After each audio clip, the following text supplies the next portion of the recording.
Good morning and welcome to This Week. 100 days. Maybe I should just pack up and go home. The president faces tough questions. The rumors of my demise may be a little exaggerated. How does he fight the lame duck label? Is the problem presidential leadership or congressional obstruction? Can Washington get anything done now? Then, here we go, huh? Warren is in the house. The Oracle of Omaha. As the Dow nears 15,000, the world's best investor is here in a This Week exclusive. James Carville and Mary Matlin join our Powerhouse Roundtable. Jason Collins makes history. You always knew you were gay? You know that the sky is blue, but you keep telling yourself that it's red. And Whoopi Goldberg shines in our Sunday Spotlight.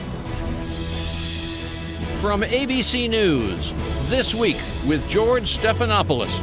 Reporting from ABC News headquarters, George Stephanopoulos. Hello again, a packed show this Sunday morning, and we begin with breaking news from the Middle East. For the second day in a row, Israeli warplanes have hit Syria, a series of large explosions in Damascus. ABC's Alex Marquardt has the latest from that from Jerusalem. And Alex, I know the Israelis aren't saying much, but the target apparently Iranian missiles that could be used to target Israel.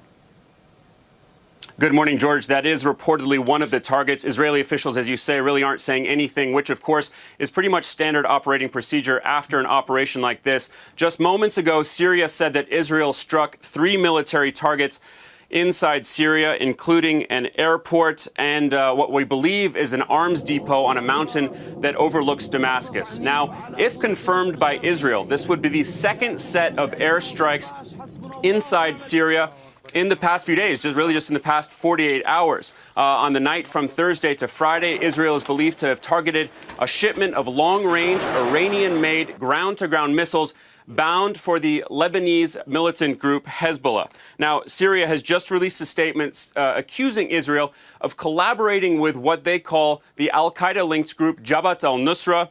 They say, quote, that Israel aims to give direct military support to terrorist groups. Now, Israel has long warned that they will not allow advanced weaponry, specifically chemical weapons, from ending up in the hands of its enemies, and that's what appears to be happening here. An Iranian military official, a top official, said today that Hezbollah will respond to these Israeli strikes. It's hard to know whether that's bluster or whether it's a genuine threat. But as you can imagine, tensions here are very high. Israel has moved 2 of its famous Iron Dome anti-missile batteries into the north, near the borders with Syria and Lebanon, to cover whatever could come in from there, not just onto the civilian population, but onto what could be strategic military targets. We're also getting reports that Syria's regime has held an emergency meeting to figure out what its response should be. But perhaps in a sign that Israel doesn't think that a response could be imminent, Prime Minister Benjamin Netanyahu is proceeding with a trip to China later tonight. George? Okay, Alex, thanks. And with that, let's bring in our roundtable. Cookie Roberts from ABC, Bill Richard, Democrat, former governor of New Mexico, former UN ambassador and energy secretary, Jim DeMint, the president of the Heritage Foundation, former senator from South Carolina, and James Carville and Mary Matlin. Welcome to both of you. Thank you. And let's start out with Syria. Governor Richardson, let me go to you. You were serving as UN ambassador. The president, right after these strikes were announced, ruled out putting U.S. boots on the ground in Syria, but the pressure is building for more military action. Yes, and I think he signaled that he's ready to use that military action. We can't have boots on the ground, but I think potentially some kind of option like airstrikes against some of those weapon sites to protect the rebels are in the cards, in my view. Now, I think what happened with Israel is Israel's also sending a signal to Iran, to Hezbollah, but possibly to us, too, that the situation right in the Syrian area is getting very, very tense. But I think in the next few days, my view is that the president will opt towards some kind of limited military option. Senator DeMint, is that something he should do? Well, Israel is acting in self-defense. Clearly, Iran is shipping more precise guided missiles through Syria, so the less stable Syria is, the more dangerous it is for Israel. I think we've probably taken too much of a passive or at least an unclear stance on this for too long. That's created more instability.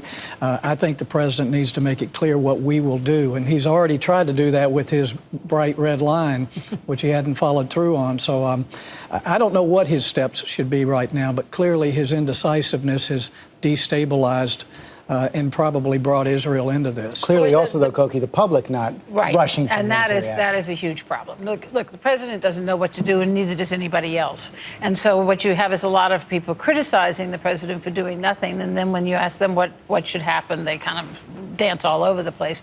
But with the public being so completely disillusioned with American wars abroad that have gone on for so long, you know that these wars in Afghanistan and Iraq have cost every American family something like $45,000, not to mention, of course, the lives.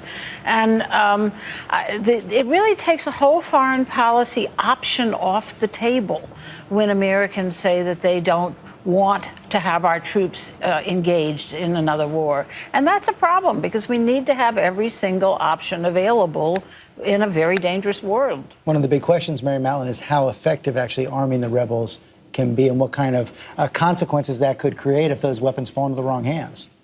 That's right. So to echo so much of what has been said here, his policy ranges from incoherent to feckless. He's redrawn his red lines. He's reversed his opposition to arming the rebels. He doesn't know who they are. We don't have good intelligence because of the effects of the policies, his policies dismantling our security infrastructure. So this is all playing out.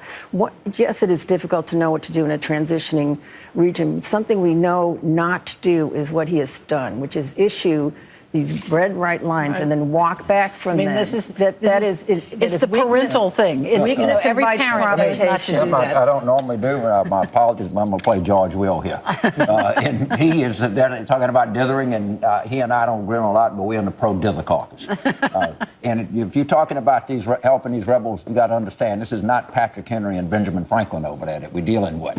And it is not altogether certain that either the worst people in the world are the government and the second worst are the rebels, or the first worst is the rebels and the second is the government. But it's not like we got a great choice over there as to what we do.